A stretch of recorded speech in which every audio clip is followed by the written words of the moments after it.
Hello mga bay, so karon na ako'y nakita diri ba kanang namaligya bitaw og kuan kaning cookies, so naong pangalan no. Naldo Cookie Mo. So kung ato na kuan shortcut ra Cookie Mo, okay? So taga kuan na ni siya, taga Dinagat ra ba. So local product nato ni diri. Sa ganahan mo palit diha pakitaan ra si sir. Tagpila ni sir? Tag 99 lang sir. 99? Yes. 25 okay. pieces na ang nasa sulod ani. Okay. So 25 pieces daw og 99 pesos ang isa. Pwede po ni siya order online. Oh, pwede kayo kay nag-start man ko og order sa online. Kanya karon first time na ako pod nga nag-display diri Kadjanaw and first time gud nako as in nag-display gud. So first time na niya nagdiri. So basi ganahan mo palit diha na si sir diri. Pwede po ninyo i-message siya sa ihang kuan kun sa FB na FB sir. Oh, nako FB personal account, official account and napod ko official account sa Cookie Mo. Sunda lang ni. Okay, so inyo na ling kuan ang pangalan no.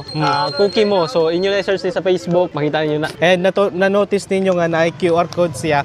Pwede po ninyo i-scan para diretso na mo sa sa page niya.